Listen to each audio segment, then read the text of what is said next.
Wednesdays with Keegan and Keeks. Can you make sense of how the Toronto Blue Jays get outscored 25-1 in 3 games, and then they win a game with Valenzuela, Keys, and Clase, and pitching staff that two pitchers pitched in this game, Corbin and Spencer Miles, and they won that game. If you started the season and showed that pitching lineup and that batting lineup, you'd say, oh, they got blown out. They won that game. Make it make sense. I can't make much sense of this team at all, Dan, which is perhaps troubling, as that is my exact job. But this is such a weird year. And even, Dan, a couple of moments really, before Jonathan Clase hit that home run, I was saying to my friend Mitch Bannon from The Athletic, sitting to my right, like, man, I can't believe I'm watching Jonathan Clase take meaningful at-bats for this team right now. Like, he's had a bit of a better run recently in AAA, but he's not a guy who I thought to be really in the lineup this year. I thought he was more on the fringe of the 40-man roster. And then, big middle finger to me. He hits the 3-run home run and gets it going. So I should just keep talking crap and keep everyone happy.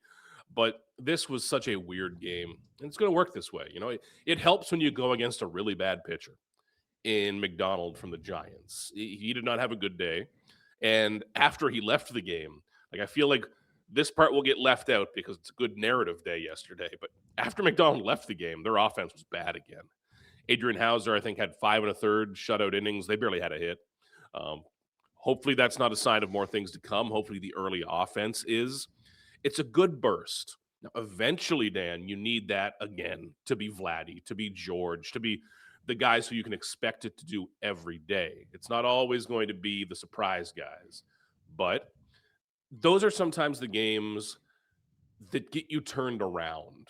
You know, it's not always your top line center scoring a hat trick. It's the fourth line winger with like a shorthanded goal. It's the fifth string wide receiver making a crazy catch.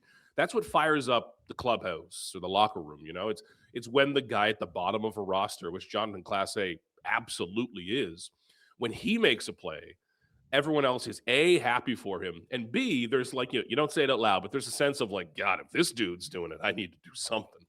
So here they go. Maybe this is a turning point, Dan. Have I said that 30 times this year? No. I was just going to say, they are not drawing me in with an outburst against the Giants in one game after the display we saw the 3 previous games. And I wanted to dive into a few things there. First, Kevin Gausman, is he okay? Like, 3 of his last 4 starts, he has been banged up bad.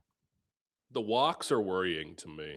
You know, that's not him. And when he was a bit younger in his career, Dan, when he was 32, 33, like those years where he was getting Cy Young votes, walks were okay because he would go out and strike out the next 2 batters. But his strikeouts aren't really where they were now. So that becomes a bit of a worrying balance when those numbers get closer together.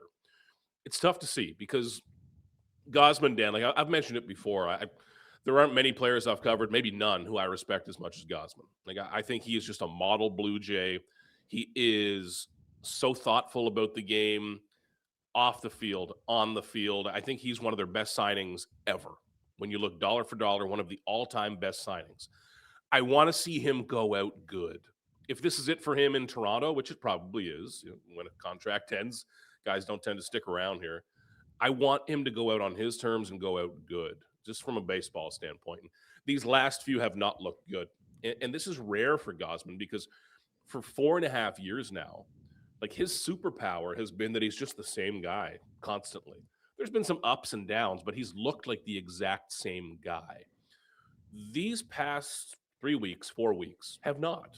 The control not being there is a little surprising to me. And when teams do have that approach against Gausman, when they lay off the splitter, they let it go down underneath the zone, ball 1, ball 2, ball 3.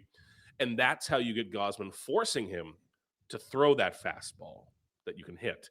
So this is a tough equation for the Jays. I mean, like, they cannot afford to have a squeaky wheel in the rotation anymore. Shane Bieber is another, and that's another worry at this point. And thank God for Spencer Miles. who is keeping this bullpen day mess of a day together, because otherwise you're completely underwater. And they need Gausman to be, he doesn't need to win the Cy Young, but he's got to be reliable. And these last few weeks have not been. If you were to pick an MVP for the Jays right now, would it be Spencer Miles? Wow. Honestly, maybe it would be Miles or Okamoto. Like I'm a big believer in like focusing on the V, like valuable, and what that actually means. It doesn't always just mean best.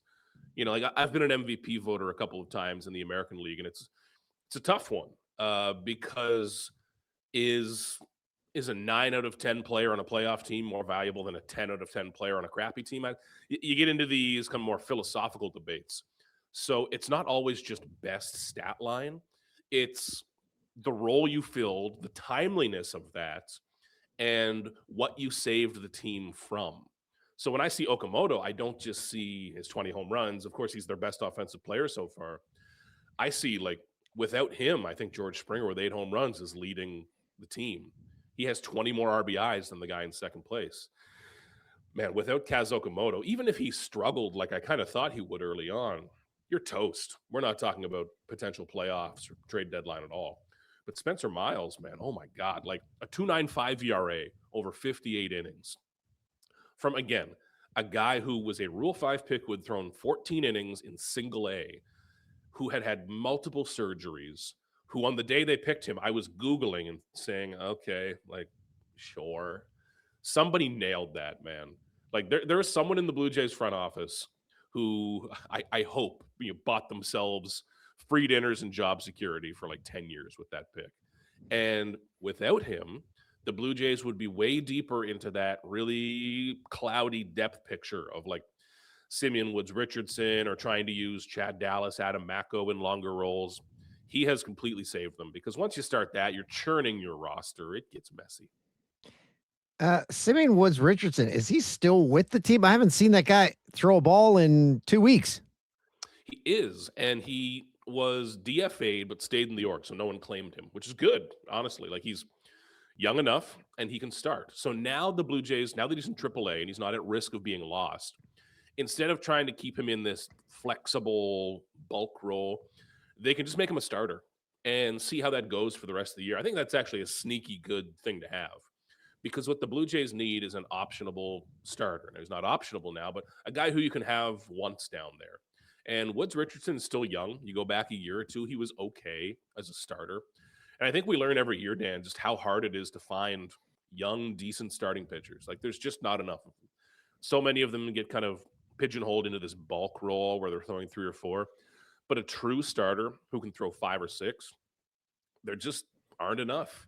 Man, 30 teams by 5 rotation spots.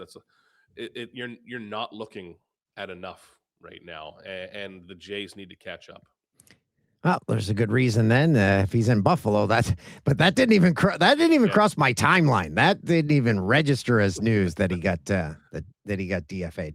Hey, please tell me that after the Jays lost those 3 games by a score of 25-1, something happened in that clubhouse. Someone said something. Please tell me. Someone did something. He would that day sounded a lot different. And I was not in Seattle, so I was kind of coming into it a bit fresh here in San Francisco. I almost forgot where I went. But that first loss, John Schneider came out, and before he even talked, you could tell by the tone of his face that he was upset. And he was really direct about it. And it's very rare that John Schneider, he'll never air out a player in the media. He'll never crap on his own team in the media, but he was at least pretty direct about it. And Dan, like, when baseball teams have a players only meeting or a closed door meeting, they're so secretive about it. It's like this boogeyman thing that you don't talk about. And Schneider had a great quote. We asked if they had one of those, and he said, well, if we do or do not in the future, or if we have previously, it will be something we keep in like, it was this great politician answer, and Kevin Gausman had a similar one. Like, if we do need to have one theoretically, like, okay, guys, like, it's we're not covering the downfall of a government or something here, right? It's a baseball team that needs to get out of something. And a team meeting can be, a very delicate thing because, like, we've all seen it, growing up in a team or in a movie or something. If the right guy stands up and says the right stuff, great. Or there could be the guy in the corner that everyone doesn't want to hear from as much who stands up and says, Coach is right, guys. We need, and then everyone's arguing with each other, right? So it needs to land from the really right guys, and you've really got to say the right things. So it's an emotional time for this team because they're also facing some of their own mortalities. This is George Springer's last year, Dalton Varsho, Gausman. It's their last year, and you're starting to feel August creeping up. This group will not be together forever. And you tasted greatness last year, true greatness. And this is not that so far. So I think that the emotions are very high right now. A lot of that stress, but I think a realization from a lot of guys that, like, man, we got to do this right now, or else this is our last shot together. I've said this all season. Jays fans, if they watch a lot of Jays games, they probably say to themselves, "Can we get some effing consistency?" We've had Ernie Clement in the leadoff spot the last 2 games. Please tell me they're going to try it out for a week at least, because you don't know from one day to the next what that batting order is going to look like. And I think it's better when you do. Like, Yes, I'm still consistency. like, is that old school? I hate that might even qualify as old school, which drives me nuts right now. But I'm just bringing up George Springer's numbers right now. What matters is the on base. It's 308. Doesn't really work at this point. A 681 OPS. Like, he and Vladdy's numbers are kind of, similar in the same vein. Vladdy a little bit higher, but that doesn't work in that spot. Now, Ernie Clement's not an on-base monster at 319. But frankly, when I look up and down this lineup, God, there's kind of some horror washing over me in real time here. I'm looking for an on-base percentage that makes some sense. Nathan Lucas at 337, maybe. You do not, I don't want to get stuck in the old school 80s version of, like, you need your smallest, quickest guy batting first so they can take a walk. Like, I don't know, maybe. There's even an argument some days to chuck Vladdy up in the leadoff. So if you're going to shoot singles to right field and take walks, lead it off then. There are no natural lineups right now. And I do think that is a problem. There's something to be said. Like, if you have 10 or 11 guys who are all hot, sure, tinker with it, maximize the matchups. But when you're struggling, I think it's best to take, hey, for this next week, looking ahead, guys, for the next week, Ernie's going to lead off for us. Lucas is going to bat second. Vladdy, you're going to bat third. Everyone just settle into your roles. That way, if you go 0 for 4, you're not going to get bumped down to 7 the next day. Just everyone settle in for a week. Let's be normal. Let's be this team, this version of this team. I do like Lucas up there. I just think he's such an underrated ball player, honestly. He's so underrated. But you don't have the classic leadoff man. And frankly, the Jays haven't had that for a long time. You go back to, George Springer last year was a very good example of it. But even over his 6 years here, there have been a lot of times where he's not fitting the leadoff role, and that's okay. But you just haven't had that guy where every single day a fan turns on the game and they know who's going to walk up to the plate first. I'm still, and I know this isn't modern of me, but I still love to have the set leadoff man, the set cleanup hitter, and you tinker around that. I think there need to be pillars in a lineup. I felt bad for Nathan Lucas. I've been watching the YouTube recaps of the Jays games. They do a great job. They put in audio from radio of both teams, TV from both teams. Those are good. But the one radio or TV guy in Seattle was calling him Luke's. And I'm like, look it up, fella. Look it up. You have access to these stats. We all do, but maybe you can find it better because you mentioned, hey, if you want Vladdy in the leadoff role and you want singles to right, he's your guy. When was the last time he pulled a base hit into left? Like, that is becoming something where, like, I honestly can't remember the last time he pulled the ball hard down the line, if at all, this season. It's been way too rare. I believe that the one double in Seattle, you go back through that, there's some small examples, but I want to see it, like, driven, turned on. Like we Yes. talked to David Popkins, the hitting coach, yesterday pregame, and that's and Popkins is like he's a great motivator. Like Dan, like if you or I sat down with David Popkins, we would believe we could hit 200 within like 10 minutes. You know, like he's a wordsmith. He should come work in media where the real money is. But he said that Vladimir Guerrero Jr. swing is like an orchestra, and you need all of the instruments playing at the exact same time. And if something's just a second out of sync, everyone in the auditorium is going to be like, "Whoa, that wasn't right." Like that trombonist really screwed this Mhm. up, right? Where like if we're going to continue that metaphor, like other guys' swings are just an electric guitar. It's just one dude that needs to do one thing. Vladdy needs a lot of things to be happening at the same time, which is a long-winded way of saying he is a timing hitter. And that means that when you lose your timing, it can be tough to get back. Is he So cranking them out in batting practice at least? he is, which is the weird part. And maybe there's too much batting practice. There's too much cage work and all of that stuff. But I will sit there during batting practice and he's hitting them 480 feet to left field. I think, where is this? I guess they're not throwing 40 miles an hour in the game, but he's not turning through the ball. We've talked about it before, Dan, like when his hips flip open and he just torques his body around the ball. It's not happening.